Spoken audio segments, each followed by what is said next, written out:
All right. Welcome back to Close. Today we're very excited to have a returning guest in person this time. We have Layla Gisiko with us. Layla has spent 19 years plus in community service in New York, on a Manhattan Community Board for 19 years. Democratic District Assembly 75 leader, president of the City Club now, and all that time you've just been looking toward the mission of improving the lives of New Yorkers, and we're happy to congratulate you on your announced campaign to run for New York State Assembly. So congratulations and welcome back. Thank you so much. Thank you for having me again. Of course. And you can't see it from inside this podcast booth that we're using, but it's snowing outside in November.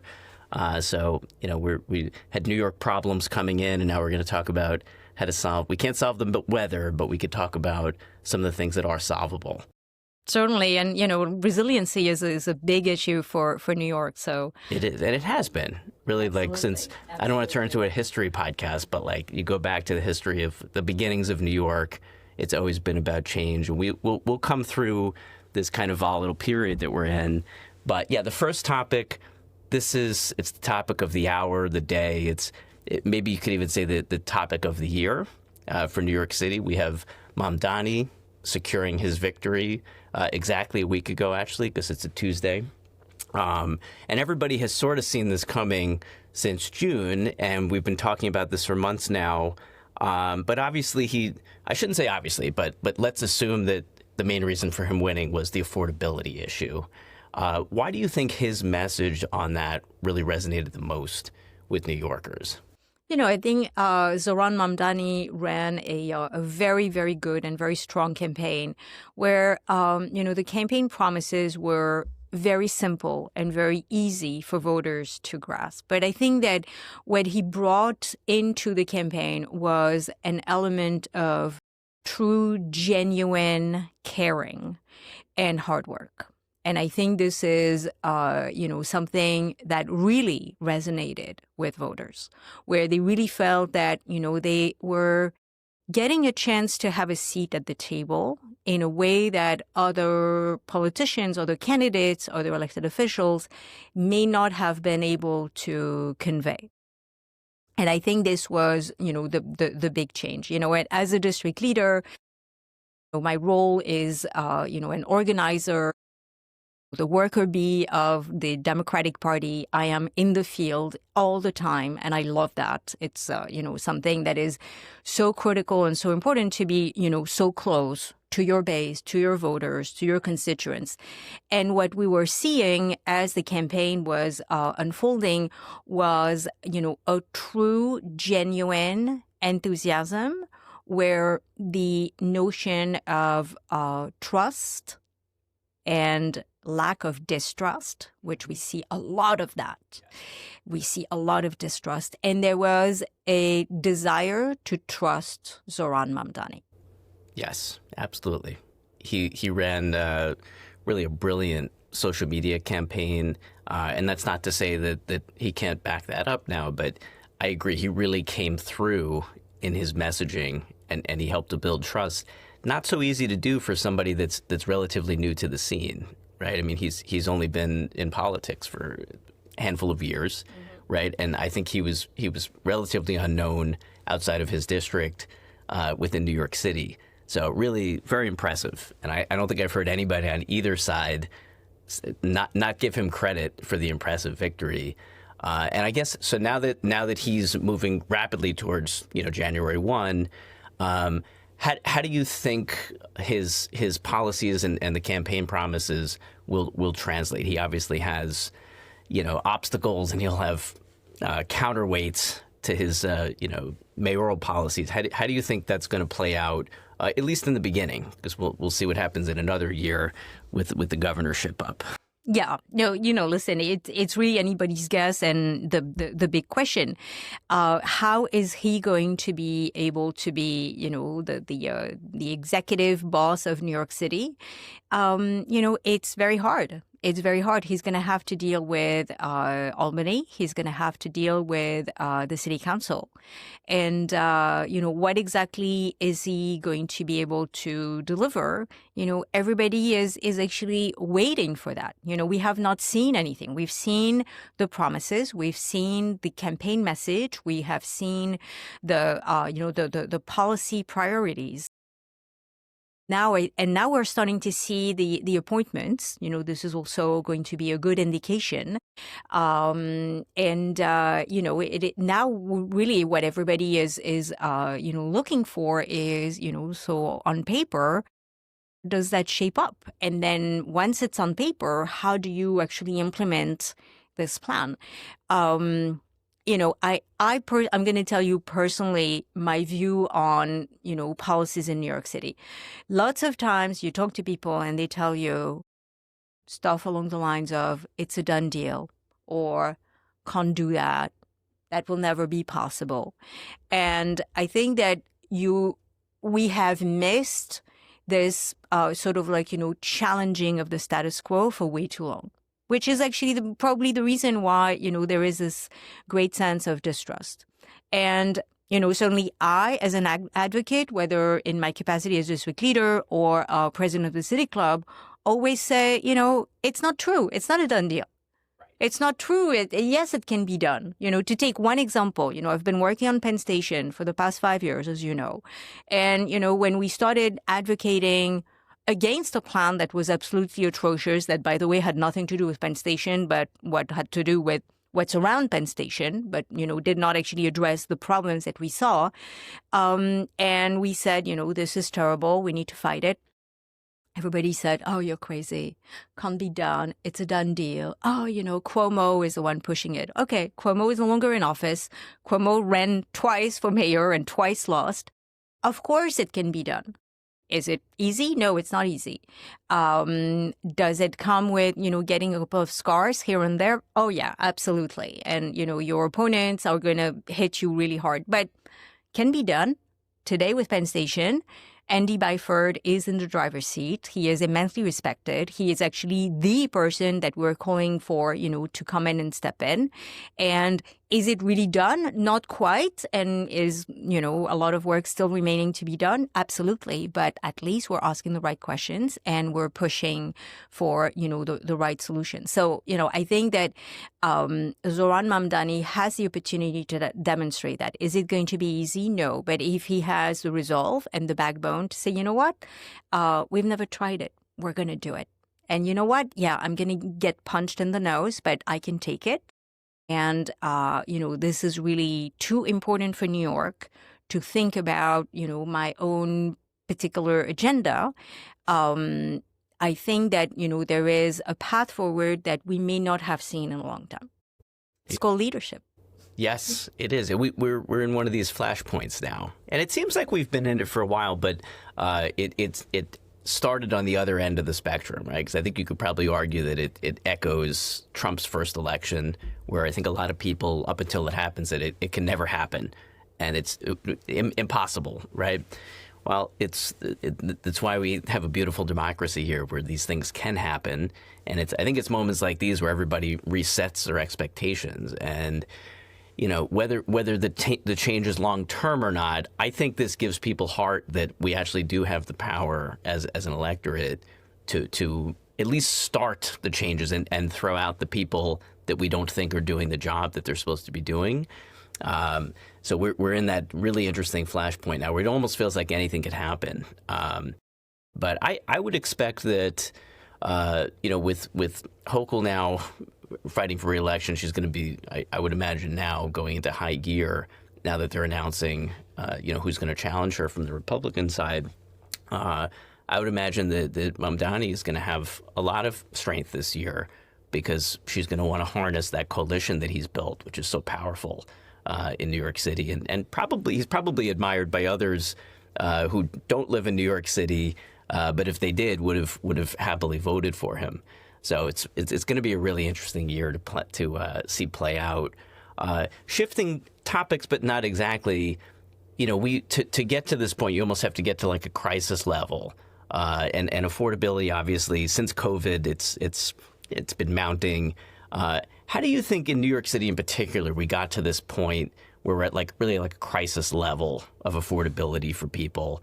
And it's such a stark contrast with those, the haves and have-nots. It's this yawning chasm now between the two. This may be too long to unpack, but just like in summary, how do you think we got to this point so quickly, it seems like? Yeah, I don't know that it was so quick. I think that, if you look historically, the income inequality in the country started to really widen in the 70s and only got bigger and bigger and bigger. And if you look at the policies that, were in place, starting in the early 80s, you see clearly that, there's this neoliberal view of the economy that obviously was embraced by Reagan, but, after Reagan was, also embraced by the Democrats when they were in office. And certainly New York City was, the epitome of that under, starting with Giuliani and then, very clearly under Bloomberg, that, the market is going to basically solve these issues, that the market is going to, bring this level of affordability that you need. And you just need to build enough, that it is a supply issue and that the supply is, provided that you allow the supply to, continue to flood the market, that, we will get out of this affordability crisis. The reality is that, housing doesn't trickle down. Actually, the economy doesn't trickle down, generally speaking. It doesn't work. We've seen it, since the 80s. And, we are today in this predicament where we continue to push for this very policy, where the dogma right now in New York City to actually address the affordability crisis is to increase the supply. So this is why you see all these zoning changes that are allegedly meant to increase the supply, and that this is what is going to get us out of this funk. The reality is that New York has actually increased the supply of housing tremendously in the past 20 years. Bloomberg, was the master of rezonings. Most of them, I would say probably like 90% of them were upzonings. He did do some downzonings, but very, very few. And what you've seen is that every single large area that has been upzoned sees the affordability disappearing. So you see the supply increasing tremendously. And, you take Hudson Yards, you take Inwood, you take the Chelsea Flatiron area, you take, and massive increase in terms of supply, thousands of new units that come onto the market, Long Island City. It goes on and on and on. And what you see is the immediate and very, very clear correlation, which, I would argue is actually causation of an increase in the value of real estate and the rent and, even, the sale of the units. So, I think that this is interesting that Zohran Mamdani has refrained really from taking a clear position on that. He's talking about freezing the rent, which is, a totally different tool. It's a housing tool in the housing affordability crisis toolbox. But still you hear this message that, we need more supply and that, if only we could build, 500,000 to 1 million new units, then, housing would become affordable. I would argue that, we can talk about supply, until the end of days. If we're also not talking about demand, we're missing half of the equation. But furthermore, housing is such a complex issue and a complex economic dynamic that, simplifying it to supply and demand. I know it's very easy to understand, but sorry, if you went to Econ 101, you really need to go to Econ 102 to understand really what's going on. And, right now, developers who call the shots have zero incentive to build more. Why would they build more so that, the real estate market crashes? They don't want that. And they have, as much as the upzonings are in the books, they're not going to build. And if they build, they're going to build a product that is going to bring them, the highest return on their investment. And you can't blame them. That's their job. So I think that, choosing the zoning route to address a housing issue is a huge mistake. Yeah. And I don't think enough people, given your background, it makes sense that you have that insight, but you don't hear enough people really talking about that angle. Because these are, all the words that you just used, they don't tend to make it into the conversations. People use the buzzwords, supply, we have to increase supply, we have to do upzoning. They're missing the piece about what incentivizes the actual builders to build these things. And, we're working within a capitalist system. You can even have a democratic socialist mayor, but he still has to work within the system. And we didn't change the form of government overnight. We just changed the person who's going to be at the head of policy. So yeah, more people are going to need to get that message.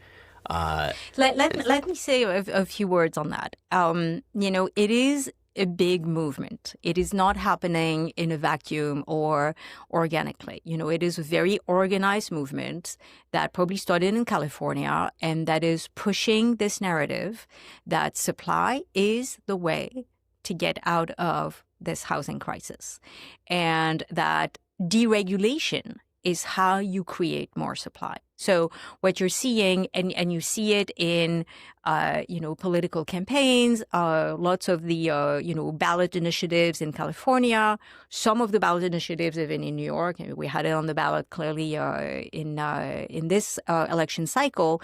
It is a deregulation push, and you see it with the Abundance book. With Ezra Klein, where, he is making the case, he's making the pitch, over the course of his, 300 plus pages that we are over-regulated, that environmental laws are what is, causing this lack of housing supply, which in turn causes this, housing affordability crisis. And it's simply not true. It is just not true, and Jacob Riis, the father of quality housing, must be rolling in his grave thinking, what are we doing? Are we, seriously advocating for lower housing quality? And, it's like we're reducing the backyard, front yard, number of windows, access to air and light. It's like, seriously? That is what we're doing?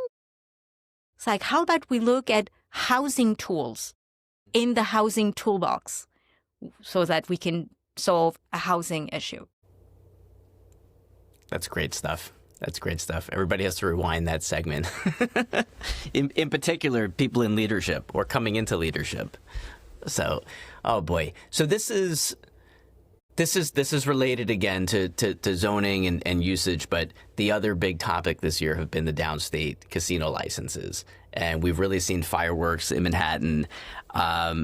So, I mean, a lot of people are praising the licenses for their ability to bring an economic boost, but there's also a lot of strong opposition. As someone who you mentioned earlier, you have to sort of be among the people that elect you and to really get their ear and hear what they're saying. What's causing the divide? And again, we could go all day on this topic also. But what's the key objection? I think everybody kind of understands that if you bring a casino in, theoretically you have all these local jobs that it creates, and that money is going to raise tax revenue and everything like that. But as far as the detractors go, why do you think these keep getting put through the ringer and voted down? Yeah. So, well, let's say, first of all, that, 3 applications have received support. So it looked like we're getting 3 casinos downstate, which was the deal and the contract. And, there were only 3 licenses, which is already a lot.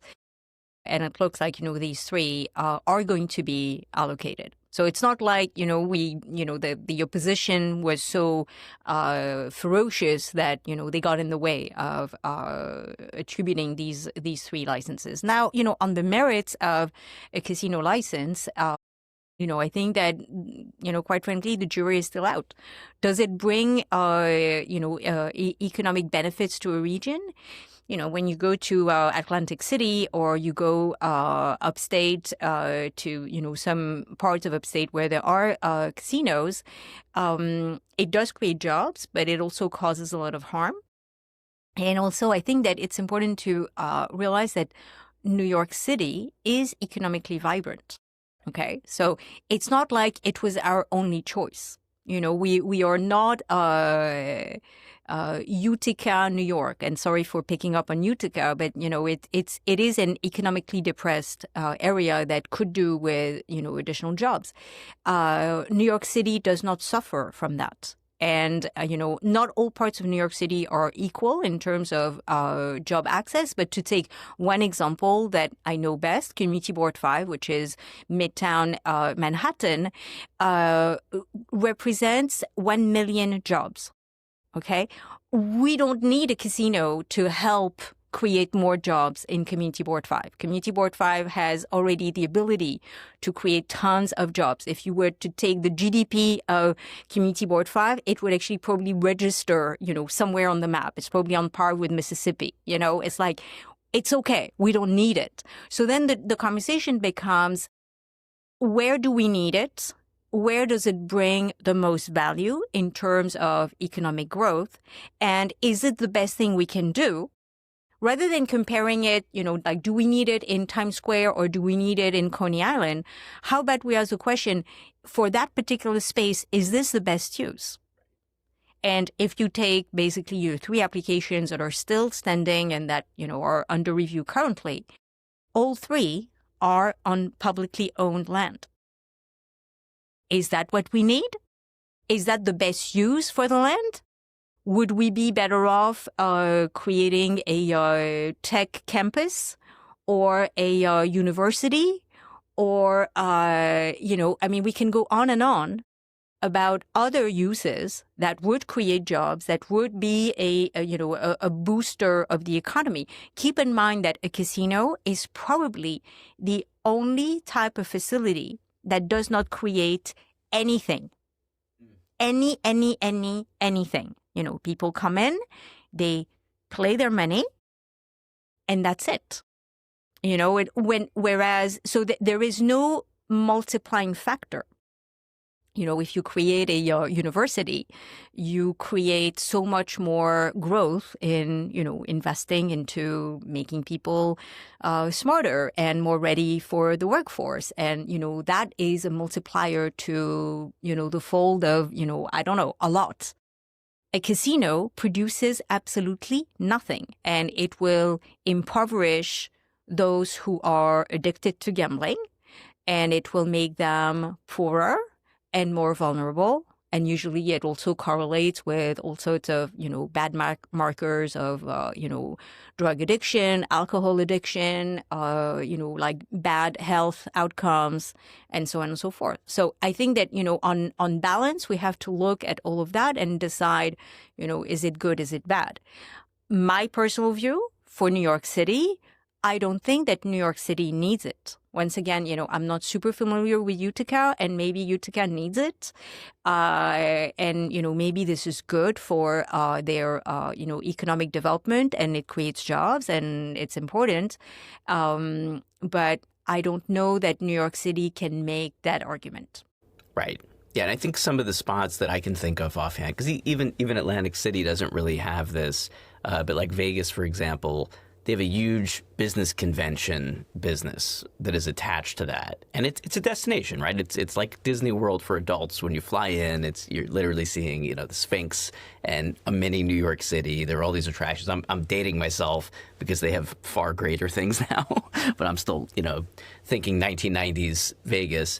But yeah, you're right. New York City, people are already here. The streets are teeming. Where they were planning the Times Square casino, I mean, you couldn't possibly pack more people into Times Square on a Friday or Saturday night as it is. So it's certainly not going to. I can't imagine it increases foot traffic that much. Just maybe something else to do while you're in town, but it's not really unique to New York. I mean, what is the benefit? Because obviously they've allocated these 3 licenses, and they seem to be moving forward somewhere in New York City. What are some of the benefits that they could bring? I'll have you play devil's advocate to the position you just took, which is, yeah.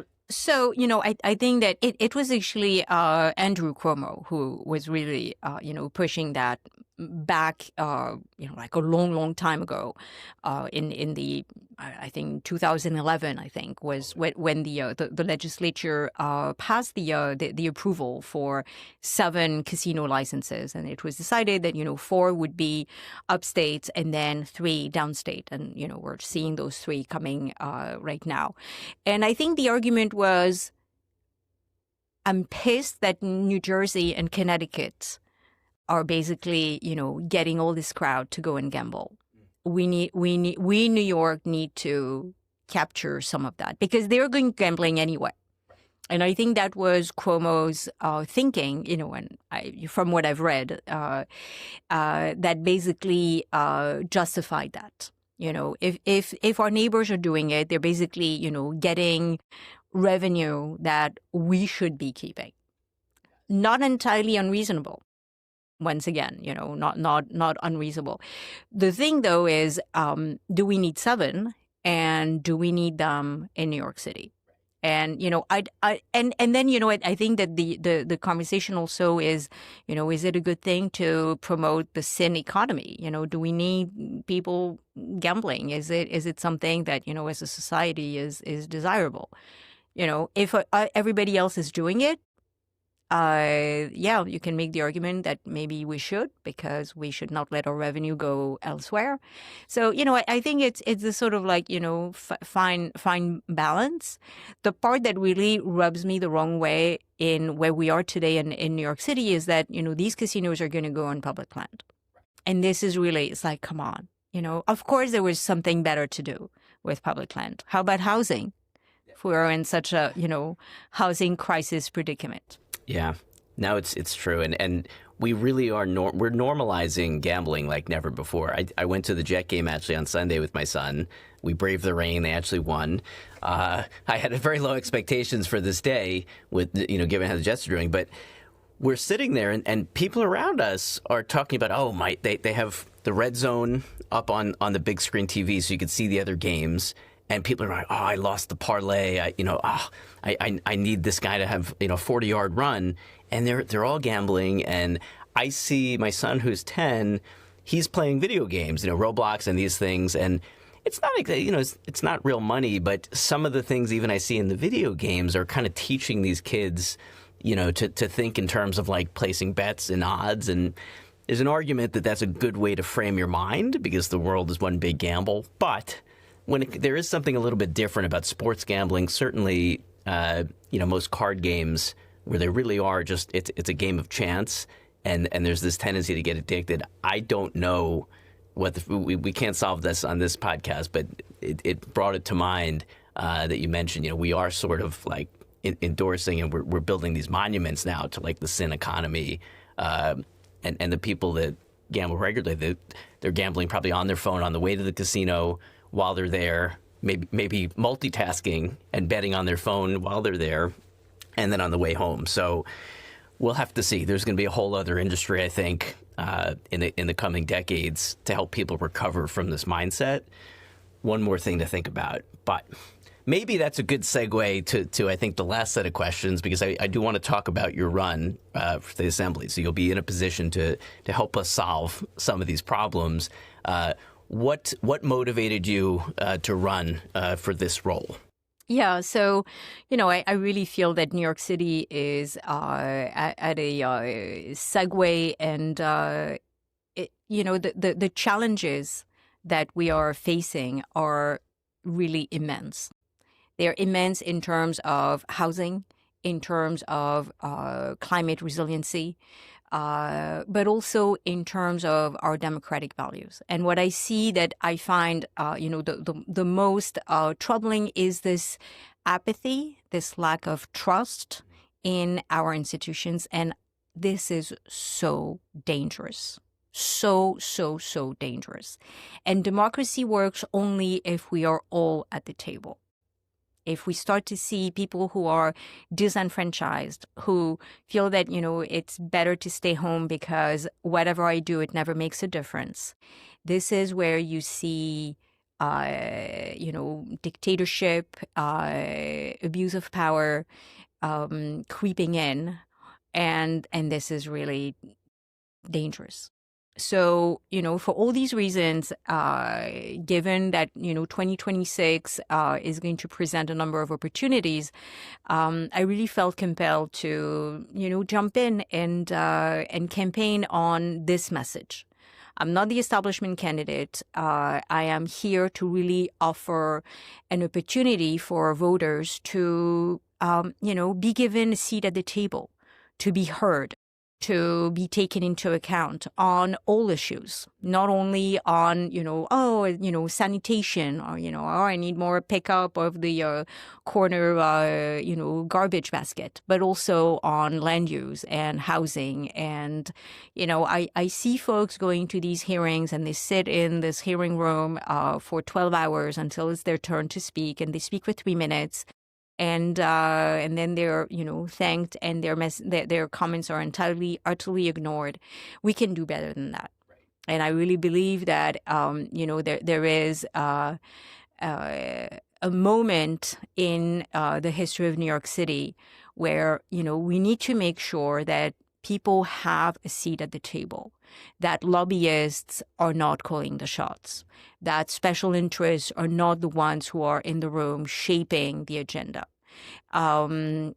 So for all these reasons, I'm very excited. I'm, talking to voters every day, meeting people in the streets, at community centers, outside of subway stations, at block parties, you name it. And, the message really resonates with people. People are tired of this, old ways of doing politics, this patronage, and it's these days are over, and quite frankly we can't afford it. What is in front of us for New York City is simply too great, too important.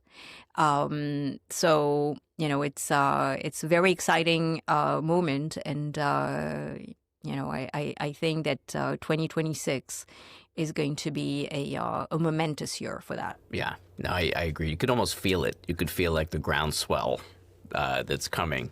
So it's an exciting time to be running. And I imagine you're drawing on all your experience with Community Board 5. You mentioned before it's sort of like it's a microcosm for New York City, and it probably has the GDP of some lesser producing states by itself. So, what do you think is like the biggest lesson that you drew from your time on Community Board 5, and how that's going to impact the way you would legislate? The big takeaway from my 20 years on a community board is be a good listener. Listen. And this is something that when you're able to listen, you don't have to agree with everybody, but listening, having the ability to bring people to the table, not to dismiss them, not to call them names, not to label them, but really to have the ability to say, okay, what are your concerns? How do we work towards an outcome that is, acceptable, that you can live with? Lots of the narrative that you hear today is, people are trying to, put people in boxes.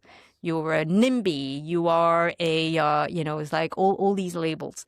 And, this is weaponizing, these sorts of framings. And it is basically a way of, taking people away from the conversation and, from having a seat at the table.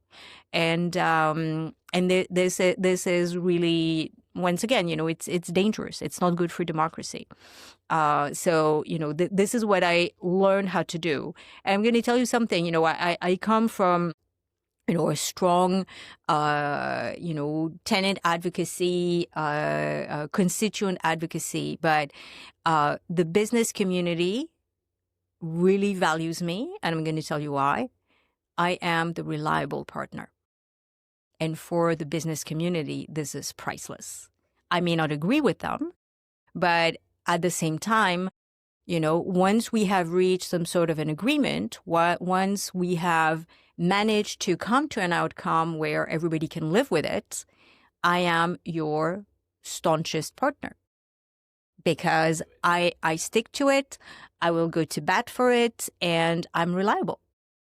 And this is something that also, is earning me a lot of support in the district from everyone. I am everybody's candidate for that reason because, it's like if we manage to negotiate something, then, we're going to make it happen. Yeah, that's it. I think I definitely don't envy you for having to run in this situation that we're in. We'll just call it a situation because what you said before about labels, 100% right.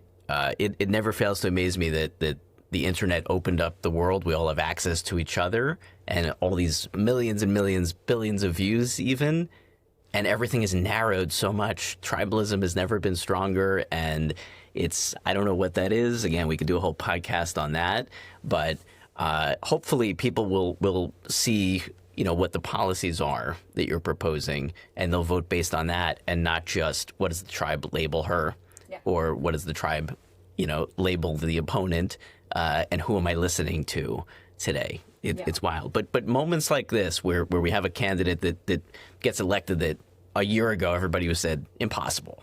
We don't even know who this is.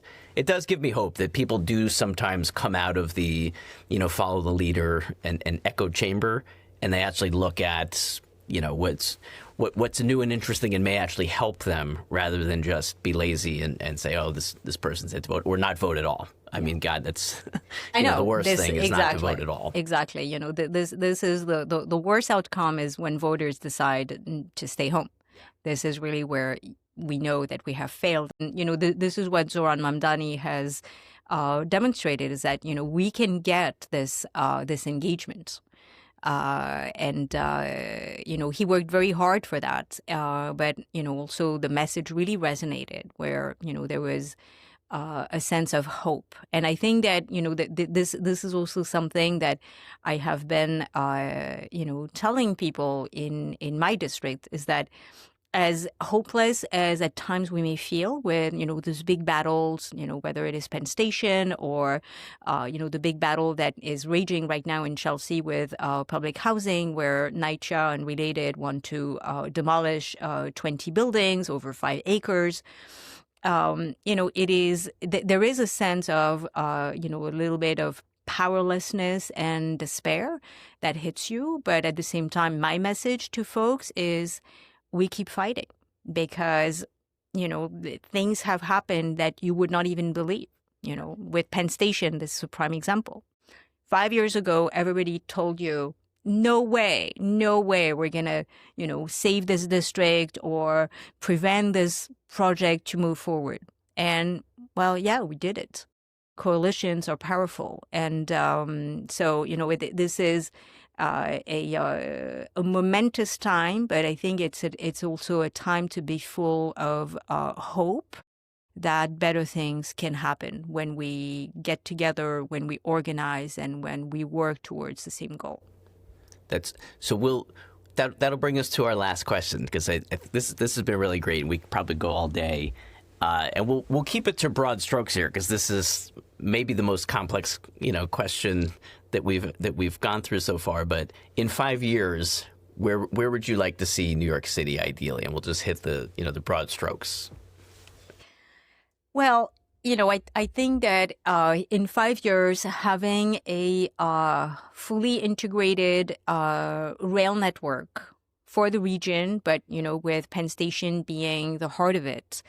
And that's come back to we didn't get too much into that on this session, but that's come to the fore again, and maybe at a very good time for someone like you. Exactly. And, with through running type of modality where trains can run through New York City rather than using Penn Station as a terminal. And then on housing, I think that we know exactly how to address, housing affordability crisis. And it's called social housing. And, France does it really well, and Vienna does it really well. Singapore does it really well. And actually, at some point in the history of New York City did it really well. And it's called NYCHA. And NYCHA, by the way, is turning 90 on December 3rd. This is when Eleanor Roosevelt and Fiorello LaGuardia inaugurated first houses on the Lower East Side. And, when you read the speeches that they delivered on that particular day, this is exactly where we are. This is the model. And as much as, people love to criticize NYCHA because they do a terrible job of managing the portfolio, public housing is the gold standard. It is. And lots of people are like, oh my God, but, why would we subsidize housing? You're not subsidizing housing. You're subsidizing the payroll of somebody else who is not paying people enough. That's what you're subsidizing. So as much as you would never say, oh, why are we subsidizing the subway? It's for the same reason, the exact same reason. So, I think that this is, in 5 years, what I would like to see is NYCHA fully funded with funding source coming from the federal, state, and city governments in a steady and reliable way, so that it doesn't rely on, appropriations that may or may not come with, for example, the creation of a stock transfer tax that would be dedicated to funding public housing, and, a true commitment to this kind of housing that is permanently and deeply affordable. So those would be, my two big, visions that I would have for New York City in 5 years. Right. Yeah. I mean, those two alone. I mean, if we can get to a good place on both of those issues in 5 years, we'll be a whole lot better than we are now. But 2030 seems far away. It's not so far away. So that's great. Well, thank you again for joining us again and for coming in person in the early snow for the season. This has been great, and we're going to look forward to watching you on your campaign. I have a feeling I'm going to predict victory from now, and then hopefully we can have you back on when you're in a position of power to make these changes happen and be a reality for New Yorkers. That would be my pleasure. I can't wait to, sit and negotiate my first budget. I can tell. If people don't have the video on, Layla is giddy thinking about it. So that's the kind of person you want going up to Albany. Thank you so much, Layla. Thank you very much. All right. For more on all things real estate and the law, subscribe to this and our other podcasts. Follow Bergstein, Flynn, Knowlton, and Polina on social media. Subscribe to our newsletter and go to bfklawoffice.com. That's bfklawoffice.com to learn more.